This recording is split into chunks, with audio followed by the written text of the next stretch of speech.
morning, my dear students. So today we are continuing the lesson for the pollution-free nature. So in last class we learned about how water gets polluted and how is the quality of water determined. See, we are throwing a lot of plastic waste, organic waste into the water, and as a result of it, water gets polluted. We have discussed this in the last class. And also, the quality of water, it depends upon the purpose we use it. Because water contains, I told you, minerals, microorganisms, soluble impurities, so many things the water contains. So the water which is taken from the rivers, ponds and all, it's not fit for the drinking purposes. So it should be purified.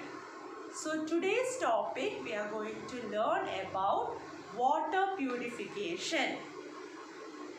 In olden days, there are some traditional methods they have used to purify the water.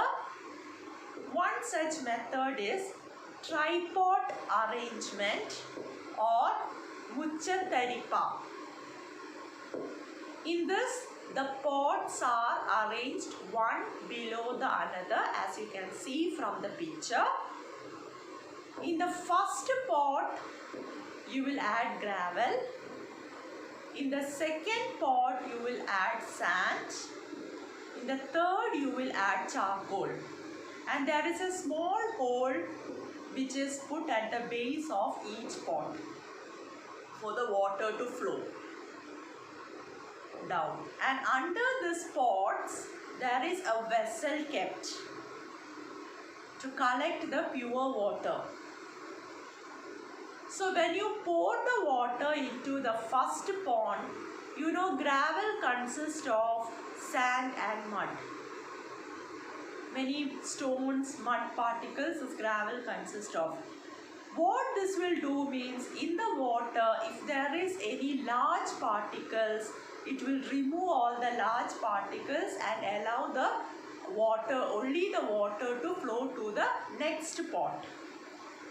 In the next pot, sand will remove the muds present in the water and clear water is filtered into the next pot, third pot.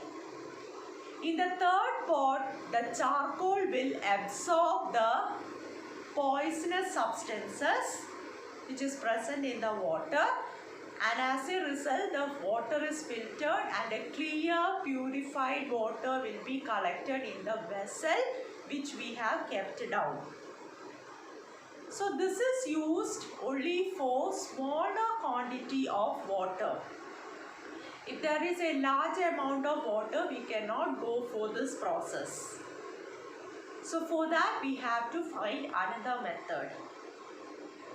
That is called water treatment. This is the picture of a water treatment plant. Mainly the water treatment undergoes many steps, and through this, after this water treatment only, the water is supplied to the, drinking water is supplied to the houses of many people. So what are the steps in the water treatment?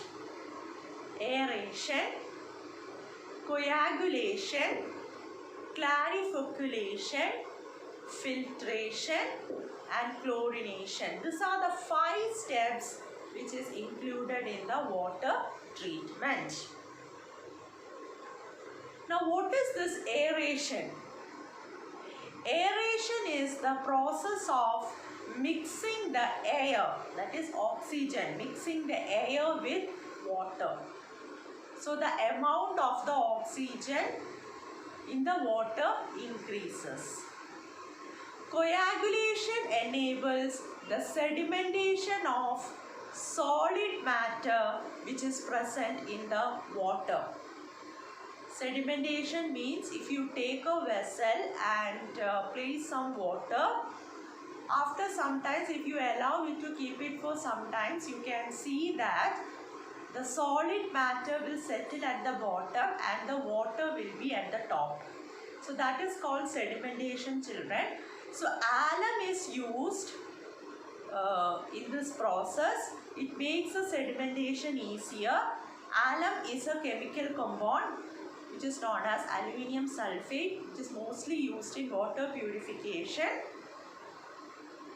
And it will also decrease the pH. You know the pH of water is 7. It will decrease the pH of water during this process because it makes the sedimentation easier. For that purpose, we are using this alum. And to compensate the pH, we use lime to it. And clarification is connected to this only. It will separate the solid waste which is present in the water, and the water will get filtered through filter paper. It gets filtered and a clear water is obtained. Now this water, sometimes there may be small microorganisms or germs. So for that we are going for chlorination. That is, we add chlorine or bleaching powder to disinfect, to kill the germs if there is any present in the water. So for that purposes, we use chlorine. So these are the 5 steps which is involved in the water treatment. Thus a pure water is obtained through these steps. You might have seen water purifiers in your homes like AquaGuard and all. This water purifiers which is used in the home has a filter unit and a provisions for the ultraviolet rays to pass through it. This ultraviolet rays is acting as a chlorine treatment. This ultraviolet rays will kill the germs if there is any present in the water. So this is about water purification. Similarly, air is also an important component like water and soil. The components present in the air are nitrogen, oxygen, carbon dioxide and many other gases. So how the air gets polluted? The gas which makes the air polluted are carbon dioxide, carbon monoxide and the smoke which comes from the factories. So how the air gets polluted? I told you that there are many components present in the air like oxygen, nitrogen, carbon dioxide, many gases, phosphorus, many gases and many components are present in the air.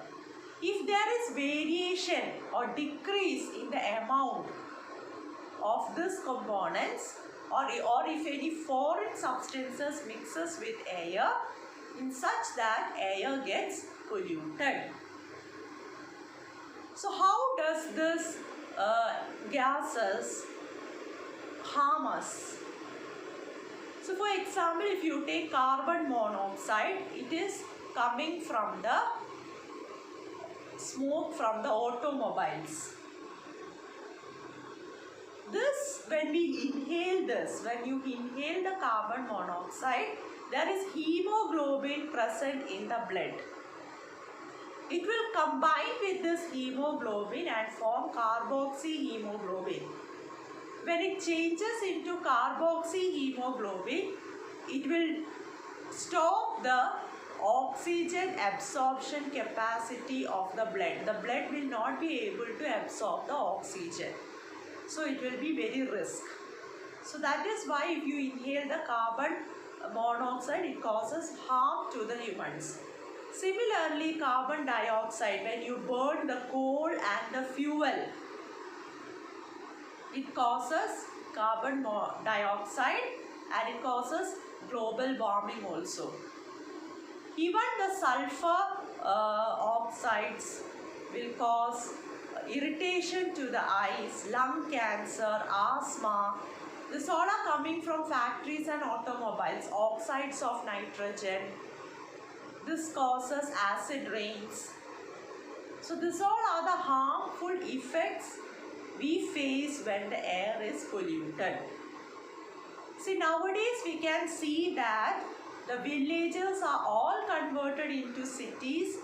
People are more happy when they get their workload reduced, and when they are living a happy life in the cities.